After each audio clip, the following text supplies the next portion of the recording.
এই থানার দায়িত্বে কে আছে? স্যার। তুমি।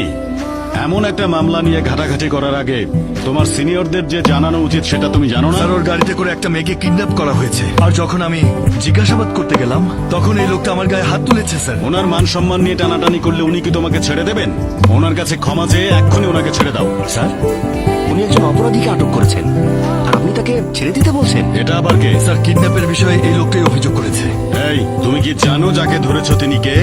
তিনি হলেন অর্জুন গ্রুপ অফ কোম্পানিজের মালিক, দেশের সবচেয়ে বড় ব্যবসায়ীদের মধ্যে একজন। এর কথা শুনছো? তোমার কি এই কথাটাও মনে নেই যে উনি আমাদের ডিপার্টমেন্টের হেড স্বরাষ্ট্রমন্ত্রী দুর্গা প্রসাদের ছেলে? স্বরাষ্ট্রমন্ত্রীর ছেলে যদি ভুল করে আমাদের কি অভিযোগ করা উচিত নয়? শোনো, তোমাকে আমার এত কিছু বুঝিয়ে বলার কোনো প্রয়োজন নেই। কিরণ কুমার, সময় নষ্ট না করে ওনাকে ছেড়ে দাও। এফআইআর রেজিস্টার হয়ে গেছে। শাট আপ কিরণ কুমার। গাড়িটি অর্জুনের ঠিক আছে, কিন্তু উনি এক সপ্তাহ আগে ওই গাড়িটি নিখোঁজ হওয়ার অভিযোগ করেছেন। তুমি কি সেটা জানো? স্যার, ওই গাড়িতেই আমার বোনকে কিডন্যাপ করা হয়েছে, আমি নিজের চোখে দেখেছি। এফআইআর করা হয়েছে, সে বিষয়ে কি ইনকোয়ারি করা আপনাদের কর্তব্য নয়? কর্তব্য পালন করা আপনার কাছ থেকে শিখতে হবে না।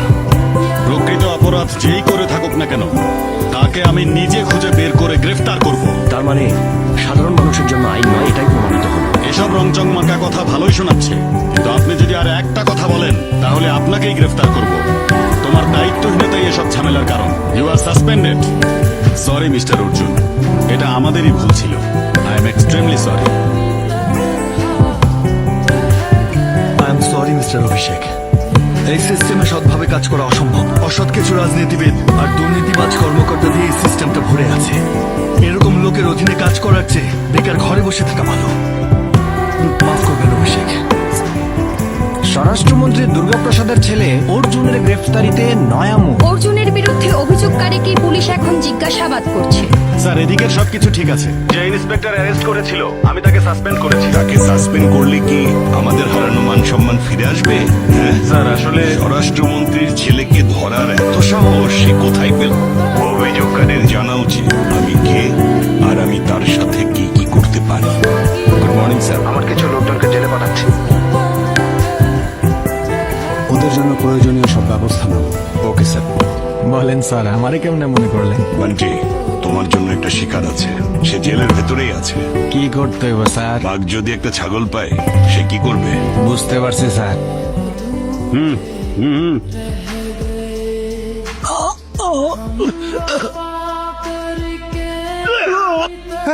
এই সবাই ভাগ, সবাই ভাগ এখান থেকে ভাগ। স্যার, স্যার আমার এক্ষণ যাইতে হইব স্যার। স্যার, স্যার আমার এখান থেকে যেতে দেন স্যার। শান্ত হ বান্টি, তোর কি কোনো সমস্যা হয়েছে? স্যার, ও আমারে মাইরা ফেলবো স্যার। আরে মাইরা হয়েছে কি ফেলবো। সেটা তো আগে বল। তোর মতো বাঘ কি কেউ শিকার করতে পারে? কি বাগ বাগ লাগাইছেন আপনি? ওর সামনে আমি একটা ছাগল। ছাগল? ওর নাম শুনলে গুন্ডাগো ঘুম হারাম হয়ে যায়, বুঝছে?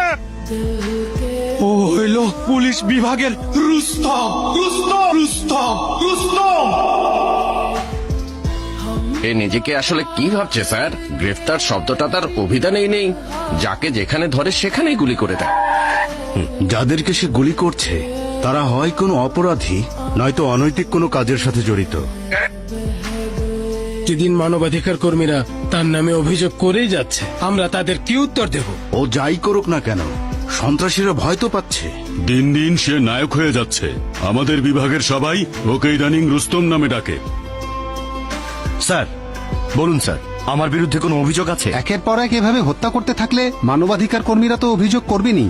পুলিশ আর গুন্ডার মধ্যে কিছু তো পার্থক্য থাকা দরকার। অবশ্যই স্যার, প্রতিটা গুন্ডা আমাকে ভয় পায়, কিন্তু আমি কোনো গুন্ডাকে ভয় পাই না।